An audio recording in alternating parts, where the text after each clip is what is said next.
Welcome back, everyone, to That is Effin Weird. I am one of your hosts, Alex. And I'm Tristan.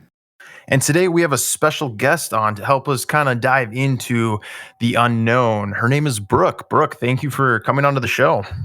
Hi, happy to be here. And we're going to be covering what is known as the People's Paradise or Jim Jones. They're kind of one and the same. Brooke, talking a little bit with you before we came onto the show and everything, you seem to know like you know a lot about this. So tell us a little bit about yourself and about this subject that we're going to cover. Awesome. Yeah. So my background, formal education in criminal justice, and I've been a true crime lover, I think, since most of my life, I would say. So, and what kind of drew me into cults is did a deep dive into, trying to understand happen to good people all the time. So he started the People's Temple in 1956. He was 25.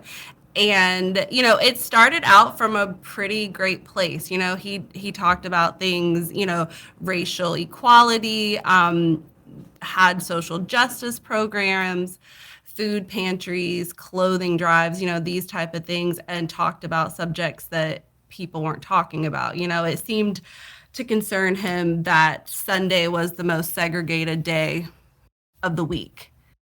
Mm-hmm. And that is what initially definitely drew me in to Jim Jones. Yeah. Oh, yeah. And like that's the thing too, is like the fact that he was doing so much, what it seemed like, as far as like he was giving back, he was trying to make, I guess, like, because it was pretty crazy times back then. Because you said it was the 50s, correct? Yes. Yeah, in the 50s, it was pretty crazy back then. So like having someone preach what seemed to be like this perfect world and everything, this like this area or this place where you can just be accepted. I mean, that had to have appealed to a lot of people, and it did, because he had like over hundreds and hundreds of followers. So yeah, I can see why that's appealing. Now, do you know when and where this started? So it started in the 1950s, but exactly where did it start? So it started in Indianapolis, Indiana. That is where he's from. Well, not Indianapolis. He's from I can never say the name of the town, but Crete, Indiana. Crete, whatever. I'm from the South, okay? I got a Southern accent. It's gonna be what it's gonna be. So and I would, if you would like, I can give a little bit of backstory, because I definitely don't think you can, understand Jonestown without kind of understanding a little bit of the history with how Jim Jones grew up. Oh, please do. Wasn't he just a very unique child, to say the least, if I understand correctly? I think that's a nice way of putting it. Unique. Mm-hmm. I think that's so his dad was severely wounded in World War I. Was described as a racist and an alcoholic. Mom worked 2 jobs. So dad also worked on top of all this. So he definitely didn't get a whole lot of attention, and I definitely think that has played into some of these other things we see. In high school, people would comment, he always hung out with children who were a lot younger than him. He would hold these church service type events with other children. I mean, he would collect and kill small animals and hold funerals for him. So we see a lot of these signs already that, unique is the word for sure. Oh yeah, I was not aware of his past. Yeah, you start kind of looking into some of the things before, and then you get less shocked as we go through the story. And there's a lot of times that I definitely think someone could have intervened in the situation. Well, I mean, you would think that someone would have, or someone should have, but it's almost like it seemed like the resources and the type of help that we have today was not necessarily the thing back then, where it was like, to put this in like a crude way, but it was almost like just like, hey, just man up, or like who cares, or like they look the other way in a sense, where it's like, oh no, he's just a boys being boys, or like what's wrong with that, in the sense it's almost like spanking kids, where it's like that's not necessarily the norm anymore, where that used to be something that was like normal, like that happened to everyone. Well, I'm not gonna say everybody, but I mean, it would have been nice, like you were saying, if someone would have intervened back then, because then we wouldn't have had what happened. Right. It would not have escalated to where we ended up in the situation. And too, with him being so charismatic and honestly probably a relatively fun person to be around, I think he kind of, sidestepped some of these. I think people overlooked some of these things because he could talk his way out of things. And, it was just, I think that definitely worked to his advantage more than anything else. Now, did he go to college too, to like study like how to be a pastor or a priest? Because that was ultimately what he ended up doing, correct? Or no? So pastor would be the title, and we'll use that loosely for the time. Yeah. But so he was enrolled at the Indiana University. And just a little side note, he was 16 and he did marry a woman who was 5 years older than him while they worked at a hospital together. Mm-hmm. So really? So he has some game too, I guess, somewhere in there. And they got married like right after high school. So then they both actually enrolled in school. She continued on her education, became a nurse. He ditched college and decided that he was going to be a Methodist student minister. Okay. How far did he make it through college? From what I have read, not far enough to have any sort of GPA or anything, but he had originally enrolled to be a doctor. Oh wow. Okay. So you can already kind of see this, wanting some form of power, and control. I mean, you can kind of see this stuff early on. From what I have read, he definitely was not enrolled long before he dropped out and decided that there might be a better path to get to what he wants to do instead of being a doctor. Or an easier path. Maybe a little bit easier. And then, so he went to school to be a doctor. That didn't work out. He dropped out and then became loosely a pastor. And then from that point, how long was it before he started the People's Temple? Was it something where he tried to be a pastor at a couple different churches, and then that just wasn't working out, and then he wanted to start his own thing? So he kind of tried out different religions. How I tried out different haircuts in high school and college and different hair colors. Is kind of, so he tried out quite a few different sects of Christianity. And like when he was a Methodist pastor, the church that he was associated with did not want Black congregates. So that is what, pushed him away from that. So, and he was doing those things at 21. So, and then he starts the People's Temple at 25. So, there's not a whole lot of time here, but he just never could find the right fit. Yeah. And, and if you think about it, he was very progressive for that time. I mean, it was still very segregated, you still had segregation. So it's yeah, no, I would definitely agree with like he was ahead of his time. And almost like what we had talked about a little bit ago was like that had to have been like a fresh, like, it was nice probably to see that in something, or like in a church where it was like, hey, anyone's accepted here, it doesn't matter, everyone's welcome. So I'm sure that was appealing to a lot of different people. So when did because it was in California too, like that's where he picked up and left finally, or when did he move to California? Yes, so definitely a good bit of this was in California. So he starts it in Indianapolis, and definitely grows a pretty large interracial congregation. And then we see this shift where he ends up in Mendocino. I can never say some of these places, okay? County in California. Don't worry. We mess up on words all the time on the show, so Listen, don't feel bad. You can drag my Southern accent. It is fine, okay?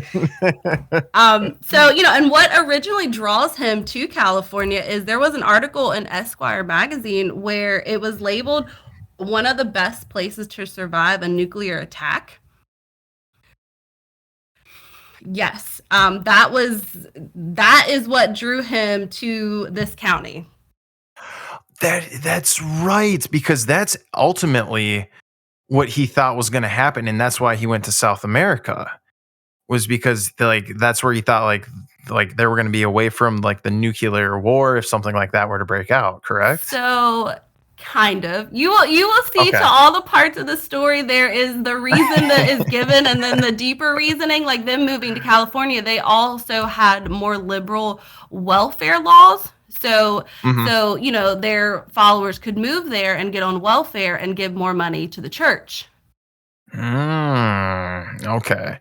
Now, is that something that he methodically planned, or was that something like when he got there, he was like, oh, I can start doing this? So we look at a lot of cult followers as being these masterminds, and a lot of times they're not. Sometimes they get lucky and they're planning one step at a time, like everybody else out here.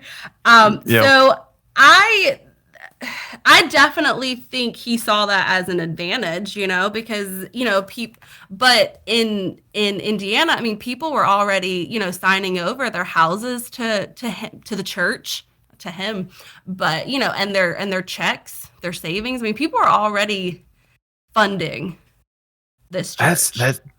That is just I cannot now, like I don't know. Like I want to say that like I would believe in something that much to be like I want to give everything I have to this, but like that to give everything, like your savings, your house, just everything, it takes like a certain person to get someone to do that. Like I don't know, I don't know what he had to say. I wish I would know a little bit more. Like I wish I could see. Now, maybe you know this. Is there online anywhere where it shows one of his like his sermons or one of his like times that he's preaching and everything? Yes, I have listened to a few on YouTube. Oh, okay, so they're on YouTube. I Yes. just didn't dig it hard enough. Okay, I'll definitely have to take a listen to that because it would be interesting to see like how he talked to his followers and to his congregation. He's that like Southern Baptist thing going on, doesn't he? Yes, very, very Pentecostal. Very Pentecostal and fire and brimstone, and and he did a lot of things around miracles where he would, pretend to, if someone, didn't walk, right? And he would bring them up and he would make them walk. And then you find out later from, other people, from eyewitness accounts and people who were there and involved and saw this, that he would have a conversation sometimes with someone before and say, I want you to get up and walk, pretend you can't walk and get up and walk. And, these people thought they were doing a good thing, I mean, because he's like, it'll bring more people in, we'll get more people saved. And so people are doing things that they wouldn't do under normal circumstances. And I was just thinking that, like, do you think they went along with it because of what he was saying? Like, more people will be saved. You're actually doing something good by faking this. I mean, yeah. And I mean, all the cults that I have looked at and studied, which has probably been more than is a healthy amount, all generally follow the same arc. We kind of start at this point where they get started and some people laugh at them. I mean, like when Heaven's Gate started, they were like, what are you talking about? This, meteorite is all this craziness, and no one took it seriously. And then they hit this point where they do get a few loyal followers. And then we see it's starting to pick up speed, and then the shift always goes, and this is what happened with Jamestown, where you're preaching about this Messiah, or this God, and then Jim Jones became the Messiah. And but that is just crazy, because like you were talking about, like the Heaven's Gate thing, there was not nearly as many people as Jim Jones got to follow him. Like Jim Jones had hundreds and hundreds of followers, where like I feel like all these other cults, now there's only one other cult that I can think of. I can't remember the name of it. What was it? They were from India, and they came over to the United States. The guys in the Washington or whatever. Yeah. Yes. Wild Country, where, like, people from the documentary where they all wore red. Yes, yes. I know who you're talking. I can look, names are not my strong suit, okay? But yes. They had like a whole community, and like I would say were bigger, like they might have been bigger than the Jim Jones thing, but I just feel like to have Jim Jones, like just hundreds of followers and everything, and to do all this, it's just amazing. I don't know why I say amazing. It's impressive. I don't know, just words. Yes, it's impressive. Thank you. Well, wasn't the inclusionary aspect a big part of why that happened? I'd seen some things where like even the people that were joining, even if they didn't think much of Jim Jones, it was more the fact that like there were all these white and black people in the 60s all just getting together and just getting along, and there were no issues. And like that was what drew a lot of people in. And then once it just kind of started, it snowballed. Yes. I mean, I classify this as it was a religion for people who didn't like religion. Because that's a good way to put it. Because it was, I mean, there were hippies. I mean, there were, older black people, all kinds of children. You didn't see this back then. Today it sounds crazy to have this conversation, but we're in a time where, Rosa Parks said no on the bus in 1955. This stuff is going on in the 60s. We're not that far ahead, So all these things, a lot of these people have never heard of, and you're a white man, telling a black person that we're equal in the eyes of God, or we're equal in the eyes of myself. Is not a concept that people were hearing back then. And so my next question too is, so he has his following, he's getting all this support and everything. At what point in the United States, because that is I feel like, wasn't that the whole point of them moving down to South America too? Like at one point there were some allegations, or like people started looking into like what he was doing.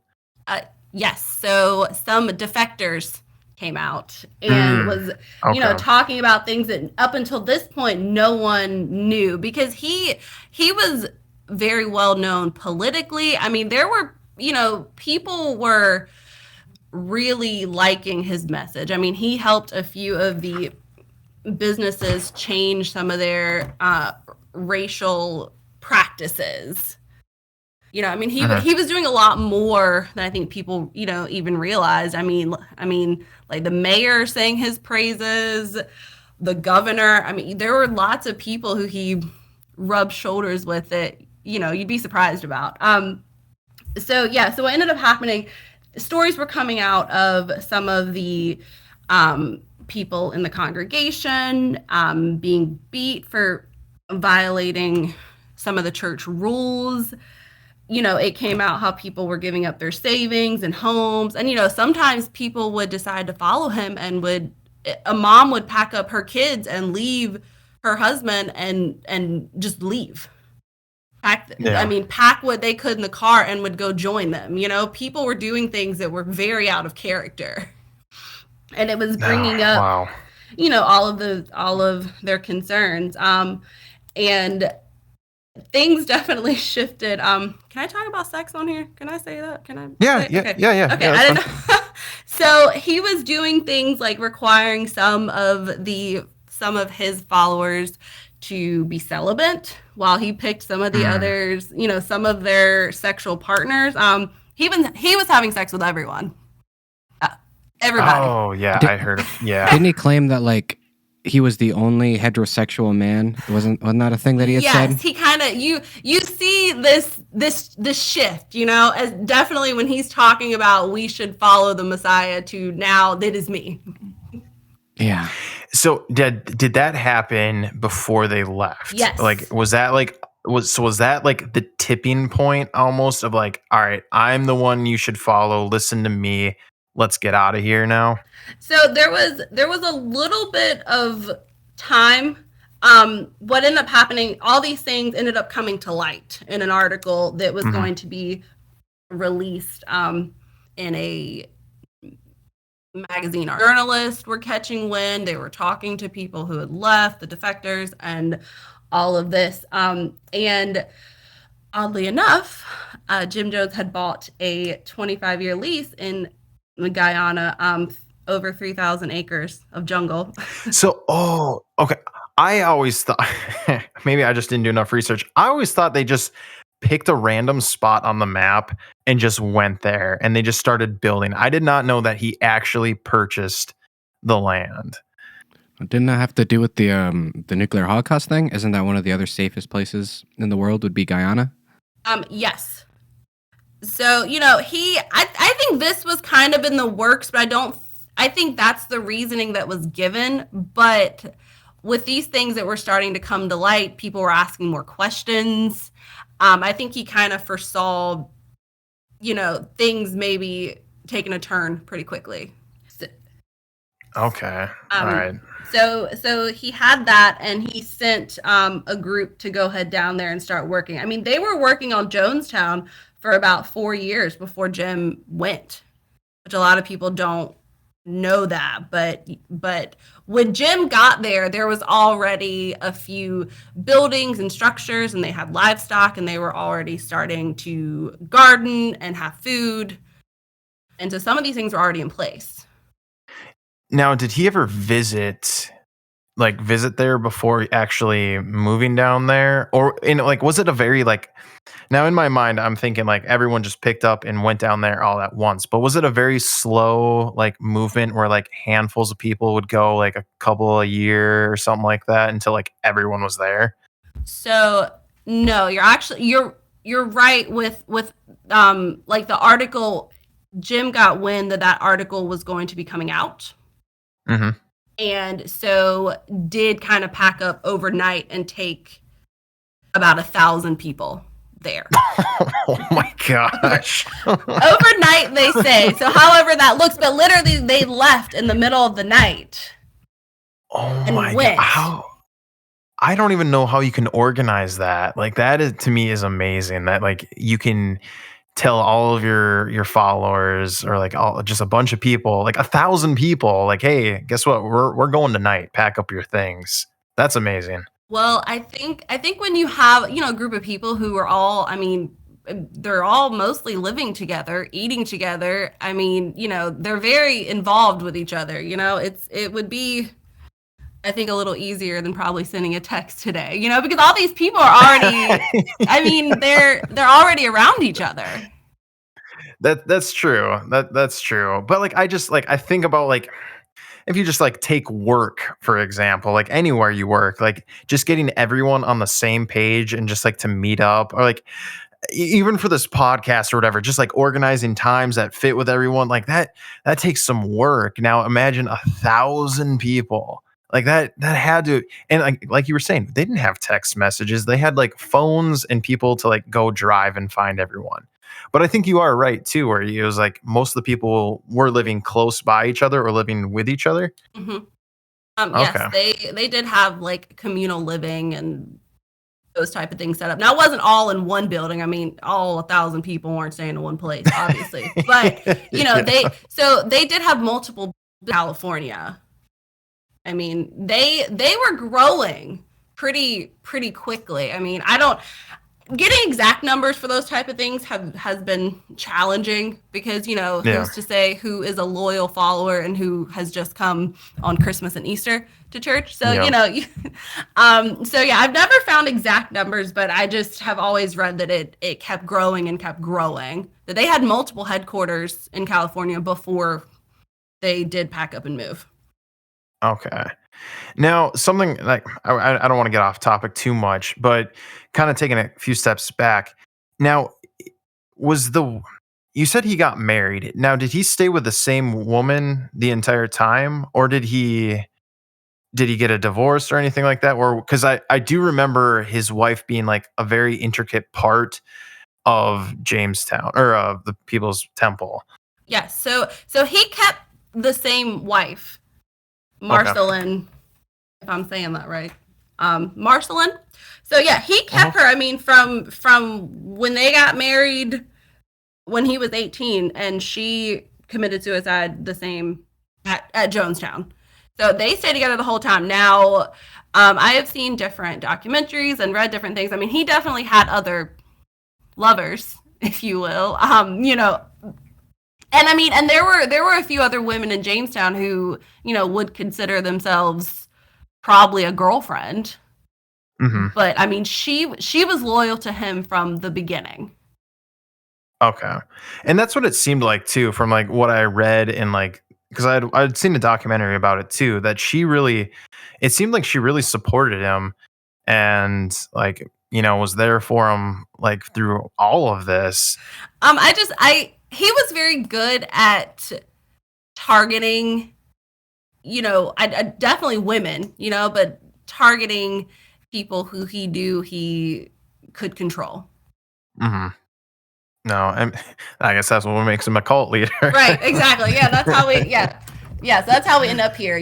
But she was supportive, and I mean, he was probably, I haven't read anything about him being a bad husband. He was probably not, like we've talked about, not a terrible guy. And they were the first white couple in their state to adopt a black child. Yeah, you were telling me that. So they were very progressive and forward thinking, which I mean, I love. Like, I listen to their early sermons, and we get to a point in the story where I'm like, no, I'm good. But a good bit of it, I would have gone to this church. Yeah. I mean, yeah. I would have been there, I don't think Jonestown would have worked out because they had food shortages, and that wouldn't have worked for me. That's another thing I want to bring up too, was the fact that like I feel like that was one of the things that was the ultimate downfall, was that a lot of people were getting overworked and underfed there too. Yes, but that's also a cult tactic. That's also a tactic. You work these people to the bone. They can't get with other people and try to leave. If you can't give them, if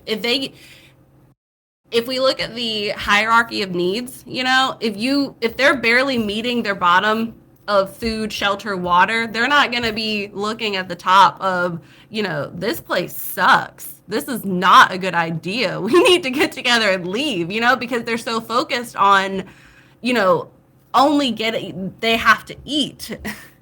And that's definitely a tactic that cult leaders use. I mean, you see that, all the time. I mean, and you're working people 12 hours a day. I mean, sometimes more. I mean, these people didn't stop working in this town because you're in the middle of the jungle. Yeah. That's like, do you know how far away they were from the nearest city or town or anything? 7 miles. Really? Yes. And 7 miles of jungle. Yeah. So, not 7 miles you can hop in your car and drive down the road. No. 7 miles eaten. It was Georgetown that was the next closest like fairly major settlement. They had like a base there, right? Yes. So Georgetown, they did have a headquarters there, and that's the only other city that you hear about in the story, because they did have a headquarters there. And had a basketball tournament there. That's why some of Jim Jones' kids were not there when the massacre happened. Yeah, his son was there, right? Yeah, he had 3 sons who were at the basketball tournament. I don't know if it was a church league. I don't know if they started the league. I don't know. I can't get it. I have looked for information on what kind of basketball league was this. Who are they playing? Yeah. I have so many questions about the basketball league that no one can seem to answer. I recognize it's not important in this whole story, but I find it important, and I want to know. Wasn't it like a PR stunt? Like the whole thing was like him sending his son and those people out to Georgetown to play against the natives, I think is what they referred to them as, to prove that the people from Jonestown, it was just a PR stunt, right? That's at least what I read. So that could very much be the case. I mean, I know that the massacre wasn't planned for that, for that day when that happened. So it could have totally been, on a side note, that's something that they wanted to do, but it didn't play into anything that was any of the other more important events that happened that day. All right. So how long was everyone living there? Like how long was this place up and running for? Exactly like how many years? So the land is bought in 1974. Takes them about 4 years where they're starting to work on it. It's a smaller group goes, and then Jim arrives, and then everything happens in 1978. So we're not here a very long time, but I think in the jungle that's probably a significant amount of time. Feel like a long time. So he wasn't even there for an entire year before everything kind of came crumbling down. No. So one of the people who went in the first group, who was there for the first little bit, what came out and said the best time here was before Jim got here. This was the best time. They had plenty of food. They were having fun. I mean, they literally, like, one of the followers was like, everything kind of went to hell when Jim showed up. And why is that? Like, what did he do when he got there that made it so much worse when he actually did get there? Because I mean, they were following him, so everything should have been great in theory. So I guess what was he doing? So, well, he showed up with 1,000 people that I don't know if they were expecting. And I don't know if they had the food and means for 1,000 people to come right then, because they didn't get a whole lot of notice they were coming. Jim shows up, and it's like there's a food shortage because it's not just him, it's all these other people.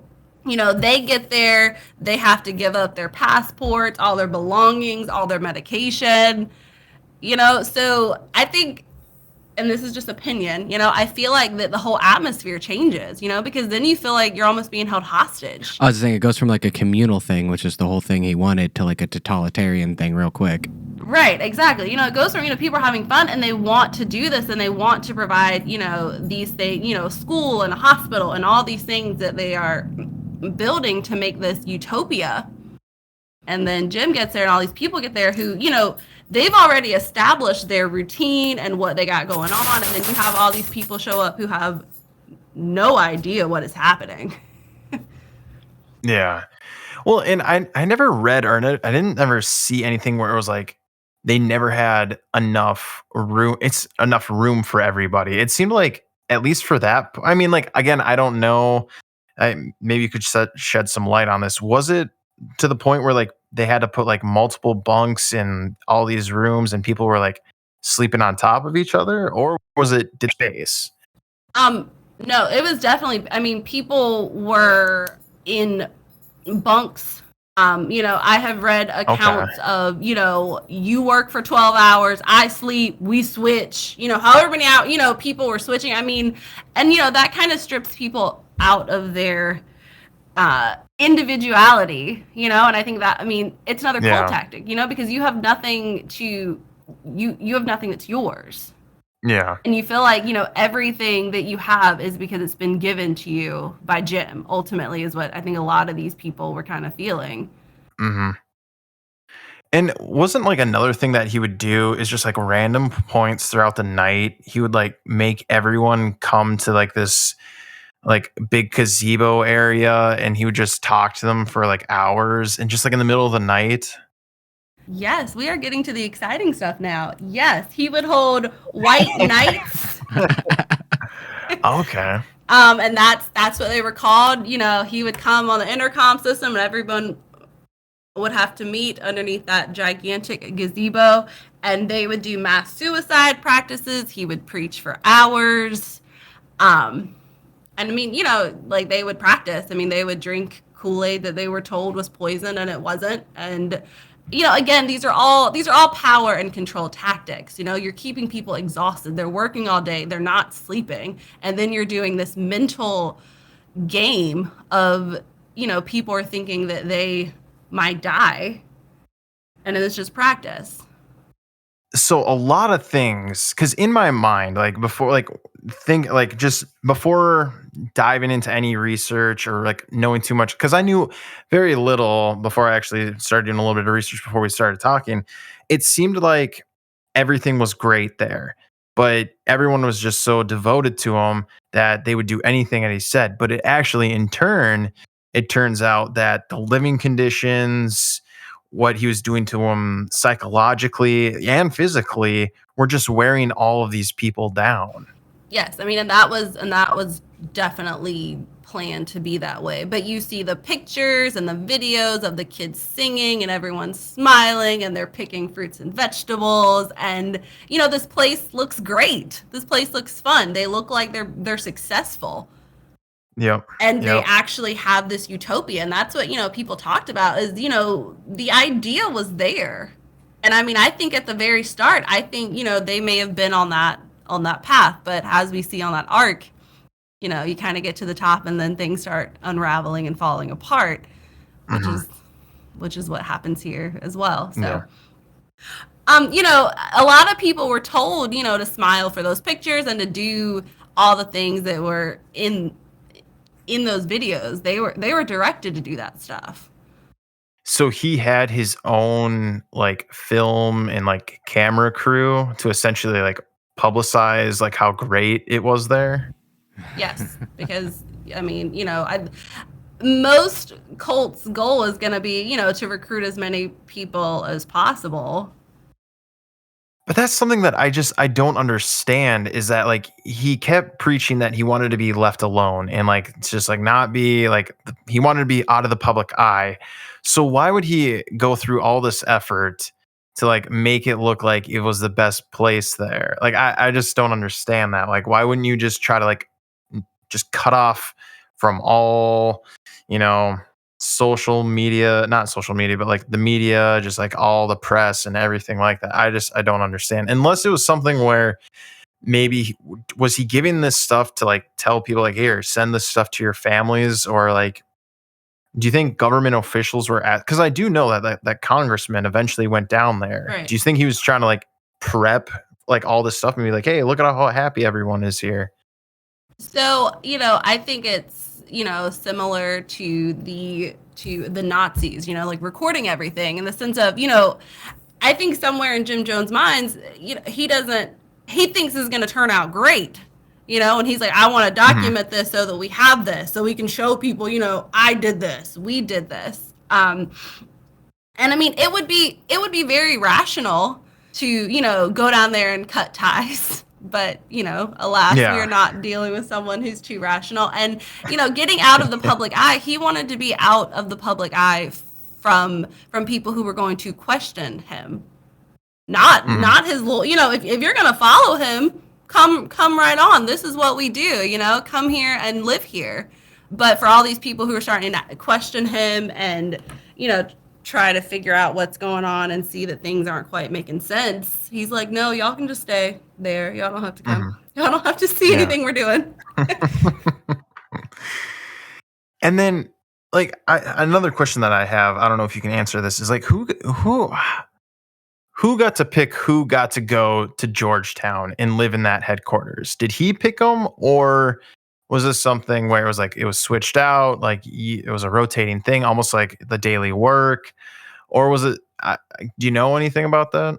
So the one who went was a woman with 4 children. Her name was Sharon. And, a lot of times, Jim Jones would kind of keep his inner circle and then would kind of have like the layers out from that. So from what I have understood, different people would go there at different times and, do recruitment or possibly contact people back in America. And so I have not understood that she was the only one to go, like the one who was there during this time. Okay. But as we kind of transition, and get closer to the end of this story, Jim Jones is not thinking clearly. I mean, so everyone gets there and they have to give up all their medications. Do you think those medications got passed back out to them? No. No, probably not. Plot twist. No, they did not. And Jim Jones was on everything that he could get his hands on: Valium, barbiturates, speed, LSD. Whoever had anything, he was going to take it. So, not only are things unraveling around him, but, he's breaking under the pressure. Mm-hmm.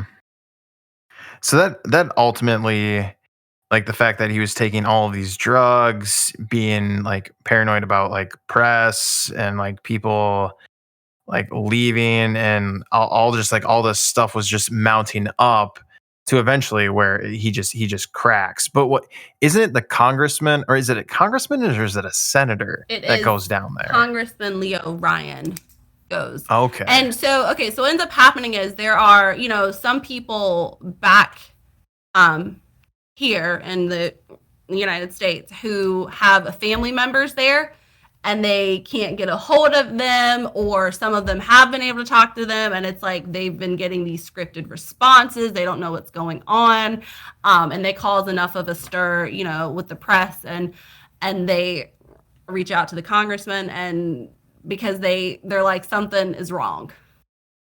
We don't know what, but something, is not adding up, and these people have just, our family members have just left, and that's not in their character, and they're not like responding to our letters, and just all these things started kind of unraveling here.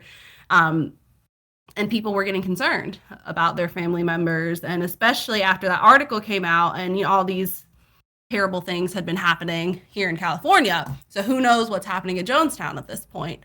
So that's what gets the congressman involved, and he goes with a few other family members, a few journalists, and a film crew go down there. Okay. They show up, and Jim Jones, I don't know how long that they knew that they were coming, but they did know they were coming before they got there. But I don't know how long that they do. Do you think it was something where when a family or like one of the members was in Georgetown that like had a family member coming down, like they said that to them, like, hey, like, do you think it's possible, like, hey, I'm coming down to see you, how you're doing and everything, and then just Jim Jones got word of it, like, oh, hey, we have people coming down here to see us? That very possibly. I just, from what I have read, that they came, and the People's Temple did have a group come and pick them up at the airport. So I think they knew the congressman was coming. Now what ended up transpiring was not the plan at all. So the congressman and their small group, I think it's 9 people, go, and they have put on this whole production for them. Ultimately, they come and everyone's smiling, and this is great. And we don't know what you're talking about. People want to leave. This is crazy. But things start out fine. They're staying, hanging out, and someone slips the congressman a note that says 16 people want to leave, and they're not allowed to leave, and we're not allowed to leave. Like we want to come back with you. Oh, really? Yes, and that is where we see the beginning of all these events from the day, because all this happened same day. Yes. So it was the fact that the congressman came down there, showed up, and then Jim Jones like made everyone kind of put on a show, essentially, that like, hey, this place is great, but then somebody slips the congressman a note, and then. How many people, you said it was 16. Now, did all 16 of those people that wanted to leave, did they all get to leave? They got to go with the congressman to the plane. Now, leaving, we'll say loosely, okay. they physically left Jonestown, because Jim Jones was like, go. I mean, and what's he going to say in front of a congressman and, all these people? He's on camera, he can't say on camera, no, you're not allowed to leave, because then we've got a whole nother set of issues, Now, do you think, because my thing is that, okay, yes, he couldn't hold him there, but what was he so afraid about as far as like the congressman doing? Because they were in a completely different country. It's not like he could have been like, all right, we're going to get the US military or a bunch of FBI agents down here. I mean, I don't know the whole, I guess I don't know their protocol or anything like that. But to me, it seems like if someone's going to go into another country, they have to follow that country's rules. So I feel like, I don't know. I just don't know how that would all work or why he was so worried about it. I think the fear of confrontation. Oh, okay.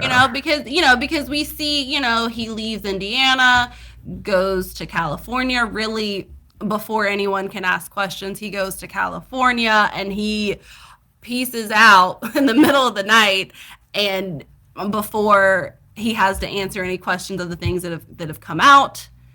And I think kind of that fall from grace, is a lot for people to handle socially, even if he never does any time in jail, which I'm sure he would have. Oh, we start yes. looking at if he was in California, he would 100% have been arrested. So, he definitely suffered from paranoia. Now, whether that was from the drugs or whether he was self-medicating, possibly, long-term mental illness. Okay. That's what it sounds like to me, was that he was self-medicating. Something that would definitely cause some of the paranoia and things like that, because we see this switch, of he gets down here, and even before the congressman comes, with these white nights he's doing where they're staying up all night, he starts talking about, all these different groups coming to get them. Oh, okay. Yeah. Coming to hurt them, coming to take their children. He's saying all these things that aren't true, but he's limiting the access of what mail and what things are coming in. So these people have no idea what's happening in the United States or what's going on, but they're being told, all kinds of things are happening here in the States that aren't happening. Okay. Now, did he ever say like nuclear war was actually going on or anything like that? Like, I don't know if he did, but to me that seems like something he would do. It would not shock me. I'm not sure if he has specifically said there is a nuclear war happening like right now in the States, but these people had no access to any sort of news or anything, so he was saying that different events were going on that they could not prove or disprove. Okay. That makes sense. Now, you said that the 16 people got to leave and go to the plane. Now, I'm not going to spoil it or anything like that. I know what happens at the airport, but do you want to explain what happened? Yes. Okay. So the group of people get there, and I'll be honest with you, I am not sure if all 16 people do go. Everyone who the congressman, said whoever wants to leave can come with me now, did go. So I'm not sure if it was the 16 that the note said, but everyone who raised their hand at that point when he asked got to leave. Okay. So yeah, okay. So they get back. So they get to the airplane strip. That's the word. Yes. Okay. Airstrip. There we go. It's fine. Words are hard sometimes. Okay. So they show up. There's 2 planes there ready to take them away. They are met with gunfire from Jonestown followers, and the congressman passes away, and some of the other people die. I forget the exact number of how many people are shot down and die, but there are quite a few wounded out of the group. But they who can make it, they get to the second plane. Okay. The plane that's behind, and they get on the plane and they're like, "Get us out of here right this second." Right. We are not playing any games, So they're on the plane and they're coming back. So and I don't know if you've seen the pictures of the airstrip, but you can see, some of the bodies out there. And I think it's just the one plane that you see at that point Yep. that doesn't leave. So this, of course, sparks terror in Jonestown, and they, call the huge meeting, and Jim Jones looks at his people and is like, look at what we've done. Because we have all had a hand in the decision that you just made. So he made his followers think that they were a part of what just all happened down at the airstrip. Yes. Oh, yes. wow. And one of the biggest things with that was that he was saying that the FBI, that, the CIA, everyone, they were going to come and take their children. They were going to come and get them. And, he starts throwing out different terms. You hear revolutionary suicide, protecting the conditions of an inhumane world. You start hearing these phrases, right? This conversation. And this, I think it's like a 43-minute video that is on YouTube. You can go and you can listen to the final, to where they actually start handing out the Kool-Aid we will get to in a second. Sorry, I didn't mean to ruin it for anyone who doesn't know. So he starts. There's a 45-minute video of him like preaching about like what just had happened and what they need to do and all this on YouTube. Yes. Oh wow, I gotta look that up. Okay, cool. Well, thank you.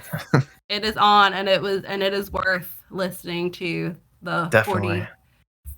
43 minutes of yes. And so you hear this conversation, and he's kind of pleading with the people, that if we can't die, no, if we can't live in peace, then we must die in peace. And you start hearing people crying in the background, and you hear one woman say, what about Russia? Because he has told them all these things, that if this doesn't work here, that we can just go to Russia, you can just pack up and go. Like, sorry, that's not how that works, but these people, because they don't know what's going on anywhere in the world, they don't know. Yeah. So, it could be, in their minds, it is possible they could go to Russia. So this really sweet woman, and I forgot her name, she's talking to him, and she's like, what about Russia, and the babies, we can't kill the babies. And, he's talking about, if we don't do something about it now, they're going to come and kill us and take your babies. And he's just, it's just total manipulation in the worst way. Yeah. And these people, they don't know anything else that is going on. So they can't disprove anything. And ultimately, they feel like we just had a hand in killing a congressman.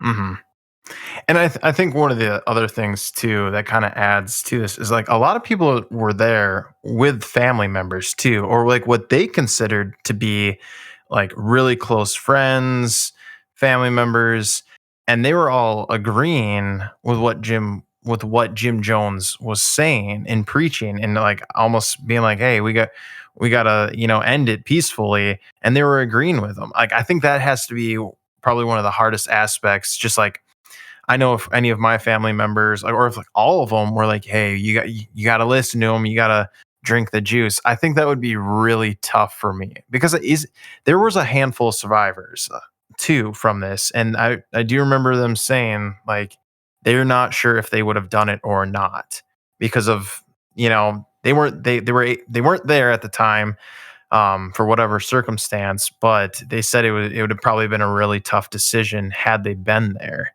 I mean, and you're watching it happen to other people because they, well, I can get to that. And yeah, feel free. Feel free with how it actually happens. I think a lot of this, I definitely don't think everyone was like, yeah, you're right, we should do this. I think it's a lot of that sunk cost fallacy of, I've already spent so much time and effort. I've given you all my money.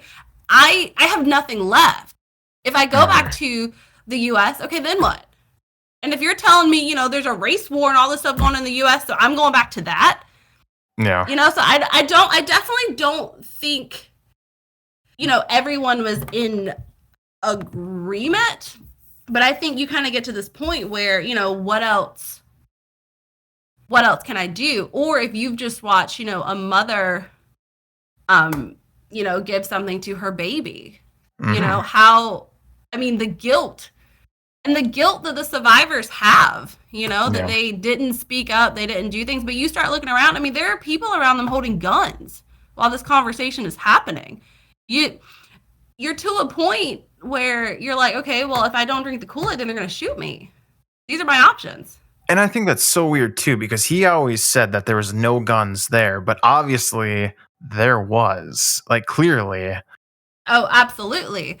And I don't know at what point the guns came, because, a lot of the survivors have talked about, they didn't notice the guns before this, like one of the survivors was like, we were having this conversation. All of a sudden I look around, there's people guarding us with guns ultimately.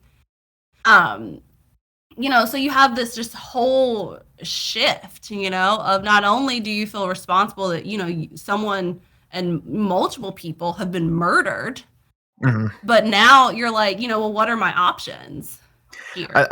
I think you bring up a great point too, is like, I'm sure a lot of people did feel that way, where it was like, well, I have nothing left. Like I don't want to go back to the States because it's not the greatest there.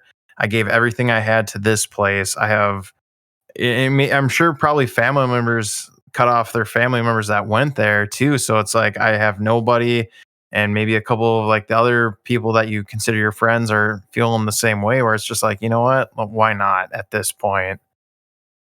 Right. And and if you're there with, your spouse, your children, a parent, you're either going to watch all of them do this and you're not going to do it. These are all choices that you're having to make in a split second. Yeah. I think that would be a time to prep for these things. And, a lot of people didn't think it was real because they had all these practice mass suicides before.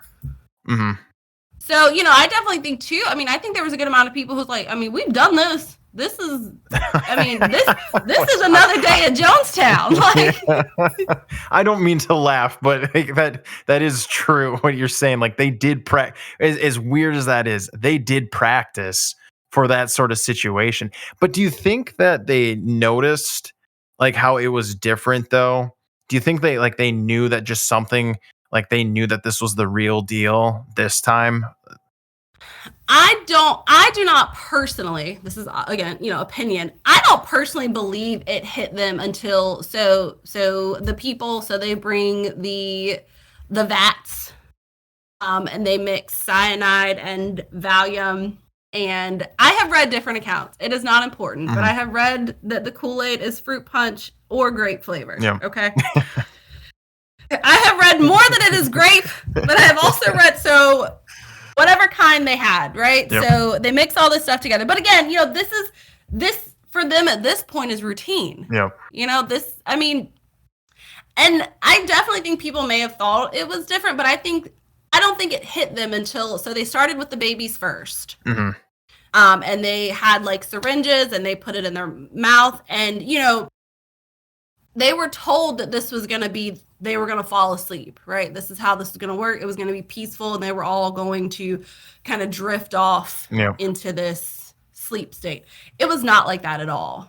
No. The babies were crying, and, it was horrible. Oh, yeah. I don't want to get into too many details, Yeah. but it was not this peaceful thing, Well, if you just did this to one of your children, doesn't matter how you're feeling at that point, what are you going to do from there? Exactly. Are you going to live with you've done this?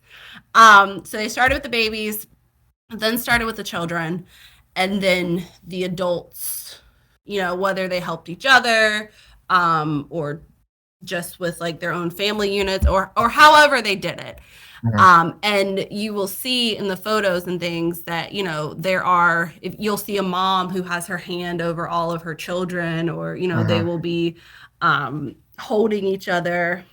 And so, you see this just horrible, result. Yeah, no, I agree. Like it's pretty tough to like look at the videos and in the pictures and everything like that, and to fathom like something like this actually happened. Like it's pretty powerful stuff where it's mind-boggling that like something like this could have ever happened. And that kind of like brings us back to it where like the things that he was saying, and like how many like just the kind of guy he was to like to his followers, where he could say stuff and they would do this. Like it's pretty crazy. And it just goes to show you too that like, you know, I don't know. It's like people will just want, you know, like the best thing for them, and to have someone like take advantage of them like that, it's just horrible. Like it's not great in any sort of way. And I mean, and I think the really scary part is, that, a lot of people have a misconception that people who get involved with cults are, unstable, not bright, not smart. They have this idea of who could possibly get into this. But then you realize, but then you watch these videos of these children and these adults. I mean, some of these people are really bright people, who, I mean, they came and they built things, and they built a town in a jungle. Yep. And this could have been anybody ultimately. Yep. And I think that's the scariest part about it is, I don't think anyone went to Jonestown knowing that this was going to happen. I mean, the woman in Georgetown who got the word to commit suicide, she slit her children's throats. I mean, how do you, and, we're talking about this and you're like speechless. How do you do that? But, it's like anything else. He didn't start this from day one. You look back at that arc and you're like, when I hear the beginning, I'm like, you know what? I would have joined that. I don't think I would have gotten this far. But, you start kind of piecing the story together, and it's not as black and white as people try to make it. Yep. Now I this is kind of getting a little off subject, but I do know Tristan had a question for you. I don't know if you'll be able to answer it though. Go ahead, Tristan. I was curious about Mr. Muggs, if you know anything about that. Mr. Muggs? Mm-mm. He was apparently a chimpanzee that was like the mascot for Jonestown. Apparently, Jim Jones had been a door-to-door chimpanzee salesman before the church. That's apparently a thing in the 50s. But apparently he was a member of the group, and they'd shot him before they actually took all the fruit punch Kool-Aid, if you will. I didn't know if you knew anything more about that. It was something I'd kind of read leading up to this that I couldn't let that go. The fact they had a chimpanzee mascot with them. I didn't know if there's anything you'd heard about that. So I have not read or seen anything with him and a chimpanzee. I'm not saying I didn't have one. I just know that, and I have not, and I feel like that would be a pretty important thing that I would need to know. If something, I have not read that anywhere or seen that anywhere. I'm not saying that is not a thing, and that would have broken my heart in all kinds of different ways. Okay. Yeah, that one hurt. To be fair, I found it from a Rolling Stones article about 13 things you didn't know about it. Most of it was pretty straightforward stuff that I feel like most people heard from the story. Just about his childhood and things like that mostly, and the him moving to California because he feared nuclear war, stuff like that. But the one that really stood out was Mr. Muggs the chimpanzee. I feel like if that's something that you've heard about, yeah, I feel like that's something that needs to be talked about. The fact that they had a pet chimpanzee with them. Yeah, I know what I'm gonna search after we're finished with this. Mr. Muggs, because I feel like that is an important part to the story. I mean, I know we're talking about over 900 people who did this, but that's also important. Mr. Muggs, because he apparently had the intelligence of a 4-year-old child, is the way I read it, and it just seems hard to ignore, is all I'm saying. Well, I feel like, with all of the, interviews and things I've seen, no one has mentioned. Now, again, other things were going on at the time, may not be relevant, but I haven't seen that, but I am definitely going I want to look it up. Well, yeah, you think that would be almost, I'm not gonna say like a highlight, but you think that would be something that like would have like had pictures of, or like, like a little bit more publicized in a way where it was like, and look at the animals that are a part of our community too, in some sort of way.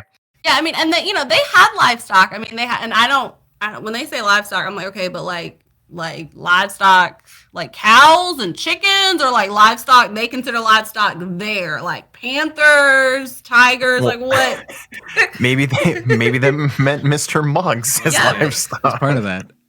I just feel like I would have needed that to be clarified, and that would have not gone under livestock, I feel. But again, other things were going on. I haven't ever seen that, but I am certainly curious now. Yeah, it's definitely something I want to know more about. Yeah, right. Now, how long was it before anyone noticed, or I'm not gonna say noticed, but how long was it before the authorities got wind of this and went to Jonestown? So it was not very long. So there were a few survivors who either ran into the woods while this was happening. One older woman hid under her bed. There were a few people who pretty immediately went, now again, in the jungle and 7 miles away. So you might still be looking at a few hours, but they alerted them as quickly as you can get. Okay. It was now when the US got involved, I'm not sure at what point, that the US came down, and because I mean, and you see those aerial shots and things, I think people were just so, stunned. I mean, what do? It's there's so many people, and you're trying to make heads or tails of this. Those aerial shots were taken, and I just, it just seems like it's so somber, and, people just get speechless. Yeah. Now, do you think something like this could happen nowadays? I had a debate with someone about this for probably like an hour, going back and forth. Now, my thoughts on it are, yes, I feel like something like this could happen nowadays, but I want your opinion on it as well. And Tristan, you too. I think 100% yes. I think as long as we have people who are desperate and looking for purpose, looking for something, looking for connection. I mean, we live in a time that is so disconnected from each other, but yet we're the most connected that we've ever been, if that makes sense. And you get so many people who are looking for community and looking for a group of people and a family, if you will. And so many of these, cults are really good at love bombing and bringing people in and making them feel special and included. I definitely could see something like this happening. Tristan, what do you think? Oh, I completely agree. I feel like it's scary to think about with how individualistic we've become in more modern society, I guess. But people are always willing to relinquish themselves to someone they believe that has all the answers. It's just like this innate thing in people to always look to a leader. And if you're frustrated, especially like in the time period that was going on then, it's, I think, a little bit easier, which is why a lot of things pop up around that time, is the world was very unstable. So it's really easy to look for answers somewhere else. But the thing is, the world has never really been stable. We kind of put on rose-colored goggles about today, but it's still not stable. Mm-hmm. So I think it's super duper easy for people to believe in someone who has all these good ideals. Because look at Jim Jones, the start of it was super, super good. All these people are coming together. They're from all these different backgrounds and races and ages.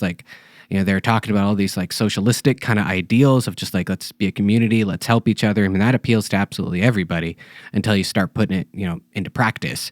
And I feel like that's the type of thing that it's probably going on right now, to be honest with you. It just hasn't blown up yet. Oh, of course. And cults are happening all the time. I knew, a guy who I grew up with who ended up in Asheville, North Carolina, on some commune, right? He lived with a group of other people, is what I was told.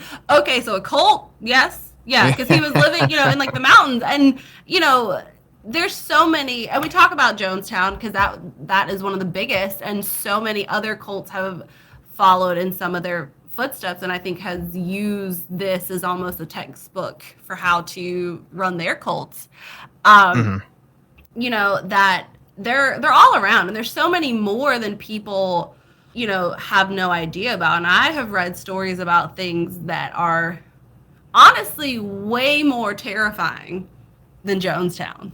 If I can be totally not that Jonestown was not a tragedy and was not terrible, but people are capable of doing awful things. And when you throw in, these tactics that you know what to do, you isolate someone, you take them away from their support system, you make them tired, you take their whole paycheck, so they have to depend on you. You take them away from, if they have children, you take them away from everything they know and love, and you don't allow them any way out. I mean, I definitely, this happens more, and I think it's even harder to detect nowadays, and how big scale some of these things are, because I mean, I can sit on my computer and connect with people across the world and never leave my living room, who can share my views, how skewed those views may be.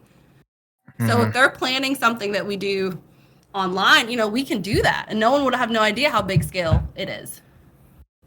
Well, that's actually, I want to bring that up real quick, is that I feel like you're probably right. It's probably something that is happening right now, but I feel like to get 1,000 people to move to a completely different country, thousands of miles away, I think is a hard thing to sell. And it takes a certain person to do that. So I think that's the only challenging part. And I think that'd be the only thing that would probably be like, I don't know if anyone could get 1,000 people to do that, but I think like what you'd brought up, this was something that took years and it took time.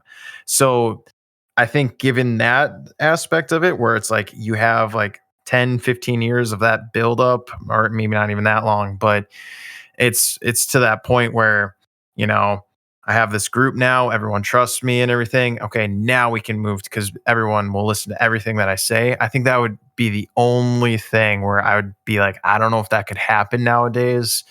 But then again, I think it would just be something that'd take maybe a little bit of time. I gotta be honest, I disagree. I feel like it'd be easier to do nowadays. I just feel like most of the major, if you could call them cults or whatnot, they're more interested in the financial gains than they are what Jim Jones was just fucking crazy as part of it. I mean, I think that's a huge aspect that you need to remember. And I feel like there's a lot of modern cults going on right now, super popular ones. I mean, look at evangelism, look at Scientology. We had a person we were talking about with Mormonism to a lesser extent. Yes. I mean, but I feel like a lot of those people don't really have malicious intents necessarily. Maybe with Scientology being the exception, it's more just about money. Like for evangelism, for example, I mean, those people who lead those churches are millionaires, so they're fine. They're not worried about running away to Guyana because they don't need to. Everything they're doing is perfectly legal, and they're just siphoning money from people. Where Jim Jones had this cult of personality thing going on, and I feel like the modern environment with how the internet works is almost just waiting for something like that to happen. Because it'd be a lot easier to organize thousands of people rather than 1,000. We're talking thousands of people across the country could be much more easily organized into something like that in the modern day than it was back in the 70s. Look, he was a original influencer, the original one. And you're right. So many people. How many influencers do you see who have millions of followers that, are a load of shit? Let's be honest. Especially, like this wellness stuff that people get into and all this. That you're looking, you're like, how do these people not know what is going on? No, all right. I'll agree. I'll give you guys that one. All right. And I would like to, if it's okay, to go over numbers. Is that okay? Just to, because I think that's important for the go victims. For it. So, 909 people died in Jonestown. 267 of those were children and babies. 4 people died at the Georgetown headquarters. That was the mother and her 3 children. And in total, it was 918. So that would include those who died at the airstrip. Why is that word so hard? At the airstrip. And I think it's worth mentioning at the Georgetown Temple, 2 of them were young children that were killed. And if I understand correctly, the other 2 was the mother, and then her eldest daughter was like, I think in her 20s. And if I understand it correctly, they slit each other's throat. Like it was a mutual suicide thing where they killed each other. Yes. Mom helped the daughter first and, tried to do hers herself and have, I think, as much help as daughter could do. And Jim Jones was too much of a baby to drink the Kool-Aid, and so he shot himself. Like, I feel like he was sick enough that he waited a little while, like I feel like didn't someone shoot him? Wasn't it that he couldn't do it himself, so he had someone else shoot him in the head? I have read that he did it himself. Now that however, somewhat, he was shot, but like I feel like he waited. Like in my mind, in my heart, he walked around, saw what he accomplished in his mind, I think, and I think that felt better to him than admitting failure in a sense. I felt like in this way, he chose this, so I think he felt like he won, and I think he sat with that for a little while, and then either had, whoever else was with him. Yeah. But I mean, his wife and children who were there did drink the Kool-Aid, the punch. And then his wife wait till all the children were dead too. Like that was her big thing, right? Like she was obsessed with helping the children. She was super proud of the hospital and the school and everything. And she was like super resistant until she was causing a big fuss until the children died. And then after all the children were dead, she was just like, all right, fuck it. Like I'll take the Kool-Aid. Yeah. I mean, it's kind of like, what's the point? I mean, how do you live with that? One of the survivors, and I forget his name, but his wife and child, and I think it was her parent was there, but I mean, he was one of the ones who ran off into the woods as this was unfolding, and I mean, lost his whole family. I mean, and I don't know how you go on with that. And didn't a gunman make it onto the plane as well? I saw a documentary about that where like one of the ones like getting off, he had pretended to be a defector, but he wasn't. And then he was sentenced to like 18 years in prison for attempted homicide or something to that effect. But he'd made it on the plane and started shooting off the gun before they could leave the airstrip. I think I read something about that too. Yeah. I remember I saw his picture. He was a wily looking son of a gun, but yeah. Well, I'm sure bathing was not as high up on the list of as maybe some of the other things were. Yeah, right. Well, that combined with that 70s look, like everyone had that long kind of crazy wily hair thing. Aesthetic going on. So I think we've pretty much covered everything there is to know about Georgetown. I'm sure there's plenty more where we could sit here and talk about this for hours. Final thoughts, though, as far as the Georgetown and everything about it. Brooke, do you have any final thoughts? Any last words? I think it's really interesting that 4 of Jim Jones's children survived or lived, and haven't heard a whole lot. I think they have left the cult business. So I'm pretty glad about that. I think that kind of stopped with Jim. And I just, want people to be careful. Always ask the question that anyone who takes you away from your support system, always question it. Yeah, right. Tristan? I just want to say that I just think it's really sad, ultimately. I just think that it's really sad that how common something like that is and how easy it is to... I mean, it was an extreme case, obviously, because of Jim Jones being the person it is. He was. I just think that it's really sad just how easy it can be for something like that to get started. And I would agree. I feel bad that this had to happen. I mean, no, I'm not gonna say this had to happen, but I feel bad that this happened. it shouldn't have. We talked about this at the very beginning. There should have been someone when he was very young to step in and to do something about this before this escalated to the point where it was at. And this is why it kind of falls into this mystery, like unsolved, kind of unknown stories that we're covering in February. Like, we will never really know as to why this actually had to happen, or why it happened, why Jim Jones felt the way he did into making all his followers do this. It's pretty sad. But we really appreciate all of our listeners for taking the time to take a listen. Brooke, thank you so much for coming on to the show and telling us all this great knowledge. Like, you told us a lot of things that I was not aware of. So thank you for that. Feel free to come on to the show anytime. I'm sure there's probably other things that you said you're pretty into the criminal stuff, like, as far as, not like you're into criminal stuff. That sounded bad. Crimes. Yes. No, that's not what I meant. Yeah. You do your research in the criminal world and everything. So when we cover more subjects like this, I'm definitely going to reach out to you. I hope you take the opportunity to come back on. Again, thank you for all our listeners. If you enjoyed what you listened to, please check out our social media pages to stay up to date with the latest content and episodes that will be published. And stop by again next week for our most interesting stories, mysteries, and unexplained occurrences in this world. And remember, we aren't looking for things that are normal. We want stuff that's effing weird. Take care.